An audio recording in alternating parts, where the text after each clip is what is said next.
Sí, bueno, a ver, como les comentaba desde un principio, esto es simplemente una forma, ¿sí? Mi forma de ver y contar las ondas de Elliot, ¿sí? Yo le llamo a esta presentación Bailando con el Mercado, ¿sí? En donde vamos a ver un poco de la teoría de Down, ¿sí? Fibonacci y Elliot, ¿sí?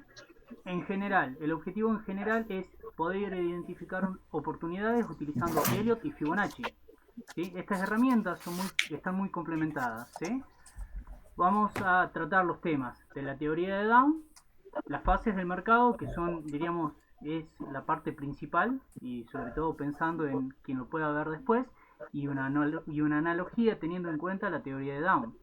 Después vamos a hablar un poco de el, el conocido Fibonacci, ¿sí? Leonardo Fibonacci de Pisa, y su relación áurea, ¿sí? Que nos permite básicamente reconocer unos ciertos patrones, ¿sí? Después vamos a entrar con las ondas de Elliot, que obviamente Elliot es el primero en utilizar Fibonacci, ¿sí? Para hacer las mediciones de las ondas de Elliot. Vamos a ver las reglas principales, o sea, unas reglas resumidas. No anoto todas las reglas que vi y que aprendí viendo algunos cursos, pero resumo algunas básicas que son muy estrictas y que nos permiten definir las ondas de Elliot y, bueno, su relación obviamente con Fibonacci. Y de ahí voy a tratar el tema de fractalidad, que a mí me tenía un poco inquieto, pero bueno, el tema de fractalidad con respecto a las diferentes ondas, ¿sí? Y vamos a ver algunos ejemplos, tanto en algunos screenshots que agregué y si quieren después los vemos ya en vivo en el TradingView. Bueno, comenzamos. ¿Qué decía Down? ¿Sí? Down, ¿qué decía? Teníamos, él dividió las fases del mercado, fue el primero en hablar de las fases del mercado, ¿sí? Hablaba de una fase de acumulación, una fase de distribución, perdón, de participación pública. Algunos definieron una fase de euforia por ese cambio de ángulo, una fase de distribución y una fase de recesión. También de Down tenemos heredado, ¿sí? El tema de los retrocesos en tercios, ¿sí? O sea, el componente psicológico que tiene el retroceder en tercios y por qué el mercado también tenía ese comportamiento. Pasamos directamente ahora a Leonardo de Pisa, Fibonacci. ¿Quién es Fibonacci? Fibonacci es la persona a la cual le debemos o de la cual heredamos el sistema indio-arábigo, ¿sí? El sistema de numeración que hoy lo tenemos totalmente incorporado. Él incorpora el cero y las fracciones, ¿sí? Esta persona, ¿sí? Este matemático, pudo desarrollar, ¿sí? Una serie de números basados en el crecimiento, ¿sí? Idealizado de una pareja de conejos.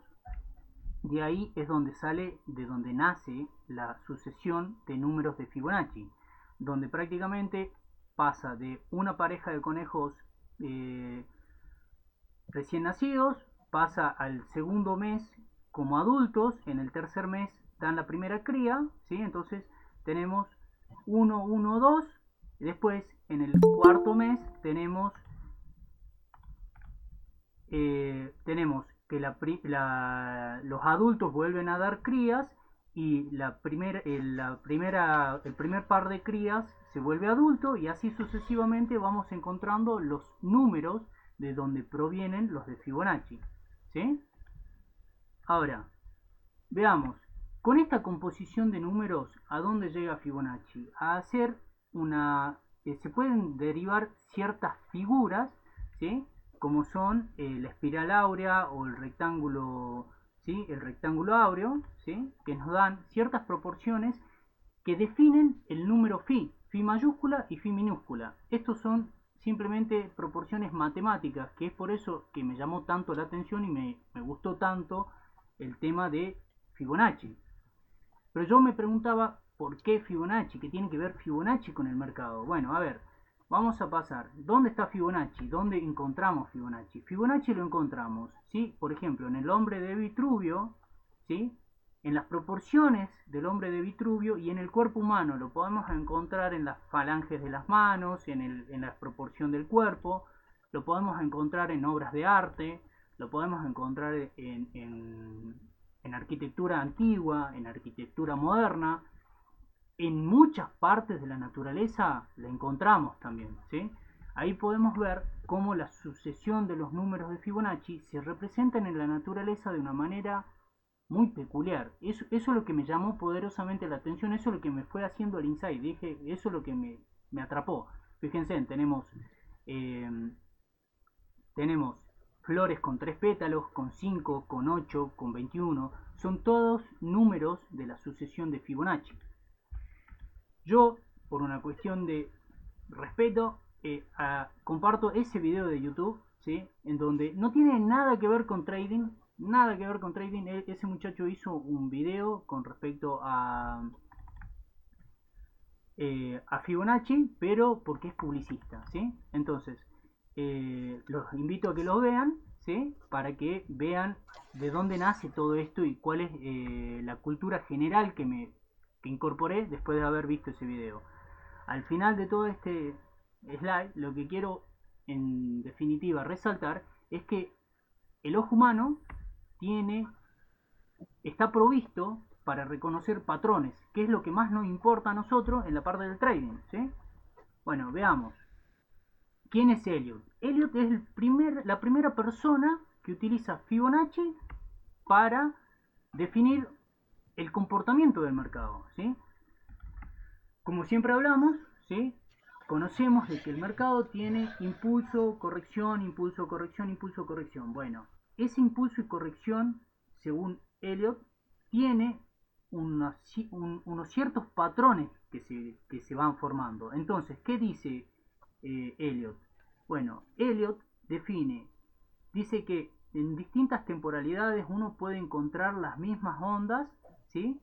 Y a la vez, si vamos desglosando cada una de esas ondas, están subdivididas en otras ondas. Como podemos ver, la onda 1 en círculo, ¿sí? La onda 1 en círculo es la onda mayor, ¿sí? Y la onda 2 es la onda de corrección. Elliot define que tiene 8 ondas definidas por cada ciclo de mercado, ¿sí? Entonces tenemos de las primeras 5 ondas son 5 ondas en la misma dirección del mercado, o sea, en la misma tendencia, ¿sí? Pero son 3 ondas impulsivas, la 1, la 3 y la 5, los números impares, y 2 ondas correctivas, la 2 y la 4, ¿sí? Y después tenemos las ondas de ya la onda mayor, digamos, en sentido contrario a la tendencia, que sería 2 ondas impulsivas en sentido contrario a la tendencia mayor en la que veníamos, o 2 ondas impulsivas en la tendencia en baja, y una onda de corrección en sentido opuesto. O sea, tenemos A y C en bajada y B en sentido contrario, ¿sí? Ahora, si lo vemos desglosado esto que yo les decía, el tema de la fractalidad, el tema de la fractalidad dice de que indistintamente de la escala en la que lo veamos, vamos a encontrar lo mismo que se ve a escalas mayores como en escalas menores. Acá se puede ver claramente cómo se cuentan las primeras 5 ondas impulsivas, 1, 2, 3, 4, 5, ¿sí? Y el A, B, C en retroceso, ¿sí? Pero a la vez dice de que esa onda 1 está compuesta por 5 ondas menores y esa onda 2 está compuesta por 3 ondas. Y así sucesivamente entonces tenemos 5 y 3. Y si se fijan y se ve un poco el tema de la sucesión de Fibonacci, 3 y 5 son dos números consecutivos, ¿sí?, de la sucesión de Fibonacci. Y si pasamos y los llevamos a una temporalidad cada vez menor, vamos a encontrar de que esas 5, a su vez, cada onda 1, digamos, menor, va a estar subdividida en 5 menores ondas y esa onda 2 menor va a estar en 3 ondas cada vez menores. Entonces tenemos 21 en subida y 3 en bajada. Y eso, si volvemos de nuevo a la coincidencia que tiene que ver con los números de Fibonacci, también son dos números consecutivos de la sucesión de Fibonacci, 13 y 21. Ahora, ¿cuánto tiempo puede durar estas ondas? Las ondas, ¿sí? Estas ondas pueden pasar de un gran superciclo, un superciclo, un ciclo, un primario, un intermedio, un menor, un minuta y un subminuta. E inclusive tenemos en TradingView cada vez menores que ya nos permiten hacer hasta los movimientos en segundos, ¿sí? O sea, las divisiones. Y TradingView tiene la particularidad de que te muestra, o sea, que los identifica con una determinada simbología. Bueno, veamos ahora las reglas básicas de las ondas de Elliot. Esto, como les digo, es básicamente un copy-pegue de las reglas de Elliot. Estas son muy estrictas, entonces cuando yo las leí y las empecé a aplicar, me fueron sumamente sencillas y me ayudaron muchísimo a poder empezar a identificar todas las ondas.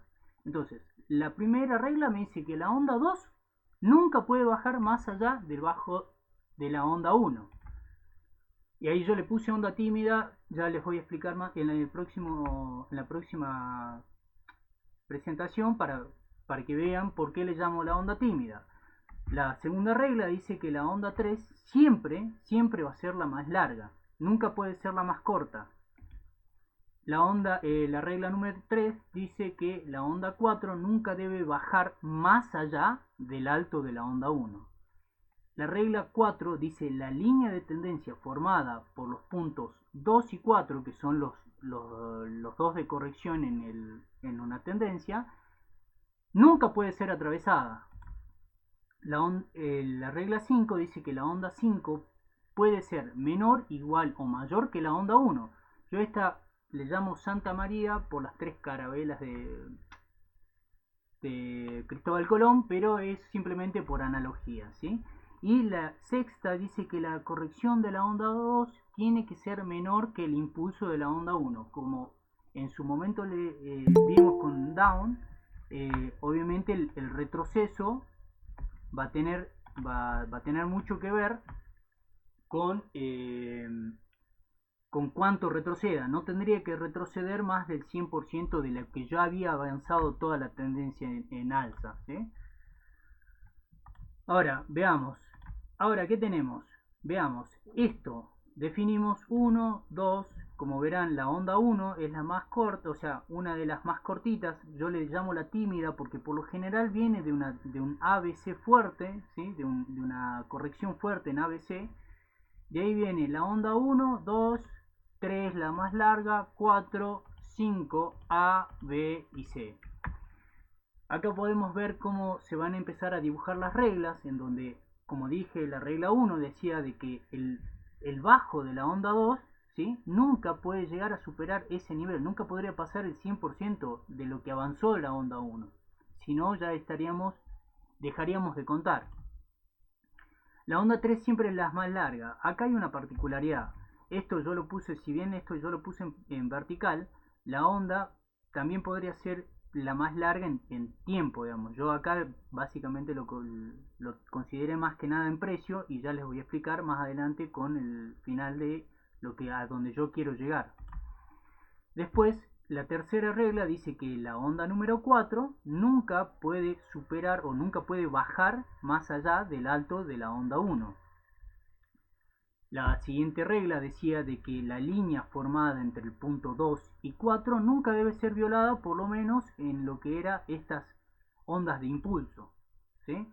Y después la última era de que, la penúltima, perdón, es de que la onda 5 podía ser menor, igual o mayor que la onda 1. Esa yo le llamé Santa María porque básicamente la probabilidad de que sea mayor o menor depende mucho de lo que pase en el mercado, del impulso del mercado. Así que puede ser menor, puede hacer un doble techo ahí a la altura de 3 y caer y corregir en ABC. ¿Sí? Y por último, decíamos de que el impulso 1, digamos, de la onda mayor, nunca debe ser, o sea, debe ser mayor que la corrección. O sea, la onda 2 nunca puede ser mayor que la onda 1. Veamos, acá tenemos algunos ejemplos, ¿sí?, de cómo yo empecé a marcar. Como verán, acá tengo la última caída allá por marzo, febrero-marzo del 2019, ¿sí? Empecé y marqué, perdón, 2020, y marqué, ¿qué hago? ¿Cómo hago? Empiezo a ver la tendencia bajista, en donde se cruzan las medias, 8 y 21 se cruzan, y me permite ver, obviamente ya cuando está todo dibujado es mucho más fácil, veo cómo corrigió en A, B, C. Para mí eso es un punto fantástico para empezar, digamos, para empezar a contar las ondas del 1 al 5. Y veo cómo se fue dando. Ahí van a ver que yo marqué la onda 1, que ahí se ve clarísimo que corrige, ¿sí? Hace 1, 2, y esa es la onda más chiquita. Ahí están viendo de que hace 1, 2. Si se lo ve en temporalidades cada vez menores, en 4 horas, en 1 hora, se podrá definir y se podrá ver de que esa corrección entre 1 y 2 hace ABC. Siempre las correcciones las hacen ABC. Entonces, veamos. Otra cuestión es que yo utilizo esto que me ayudó mucho Guille, empezar a ver con el formato lineal, que también me ayuda mucho a definir ese tipo de correcciones, digamos. O sea, ese punto de quiebre en donde salta, quiebra y me está mostrando dónde termina una onda y comienza la otra. Eso a mí visualmente me ayudó muchísimo. Y ahí podrán ver que si lo marco en los canales, ¿sí?, con una línea de oferta y demanda, o sea, arriba y abajo, van a ver que cuando quiebra, básicamente ahí te puede estar dando una posible señal de que vamos al punto de corrección, ¿sí? Ahora, veamos cómo hago el proceso yo de medición. Y esto más que nada, como les dije en un principio, mi punto de vista, cómo me ayudó a mejorar mi punto de entrada en la estrategia, ¿sí? Teniendo ya una vez que inició la caída, ¿sí?, una vez que termina la caída, me rompe la JH, ¿sí?, empieza a romper. Entonces yo desde el bajo de la última vela, ¿sí?, empiezo a seguir esa subida con un retroceso de Fibonacci, ¿sí? El retroceso de Fibonacci lo hago para seguir esa tendencia y que me muestre cuándo va a corregir. Y una de las cosas que leí era que justamente las medidas que tomaba Elliot era eso, digamos, o sea, que tenían que coincidir con ciertos valores del Fibonacci. Entonces, por eso es que yo utilizo esta herramienta en este punto. Empiezo a seguir la tendencia al alza, cuando se empieza a mostrar un poquito, aparece la primera onda tímida, y como verán, ahí más o menos que frenó en el 38.2. Pasó un poquito, casi 50%, pero fuerte está en el 38.2.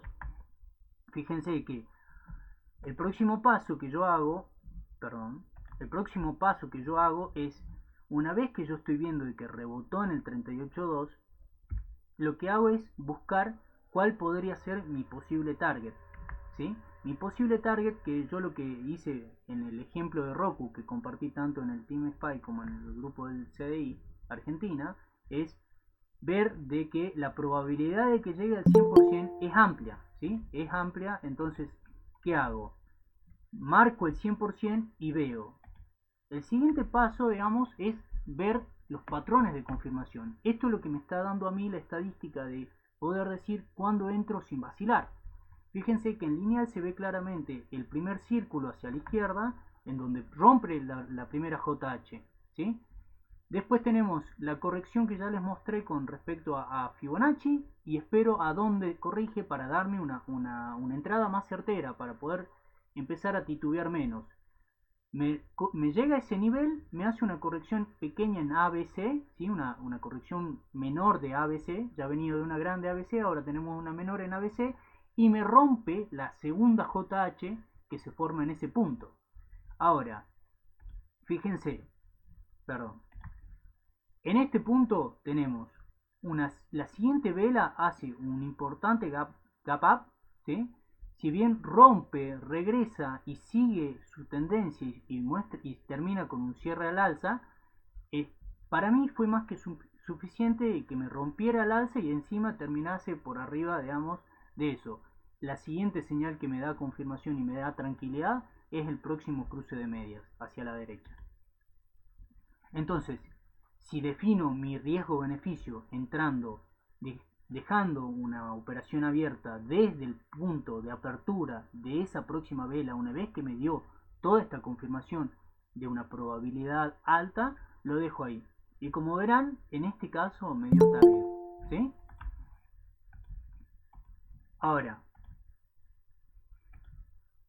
acá yo le doy algunos ejemplos de cómo yo empecé a querer contar las ondas con respecto a algunas acciones o algunos ETF, como por ejemplo el QQQ. Acá fíjense de que veníamos, ahí tenemos por ejemplo el ejemplo que yo les decía, que teníamos una onda tímida, una onda larga, una onda, o sea, la corrección en 4, 5 con doble techo, caída en A, B, C, o sea, A, B, C, y de ahí cuando empieza a corregir, acá tenemos un doble piso, entonces tendremos que empezar a contar desde ese punto, y tenemos ruptura de la JH, como verán está medio traslapada, está encimada de algunas velas, pero si uno lo pone en lineal a eso, va a ver que pasaría por arriba, rompe la primera JH y ¿qué hago? Ahí es donde hago todo lo que yo ya les expliqué para buscar una posible entrada en una formación gancho.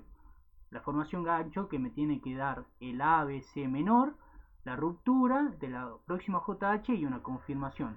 Y ahí como pueden ver, esta es una imagen que la saqué recién ayer y el target del 100% ya se había cumplido.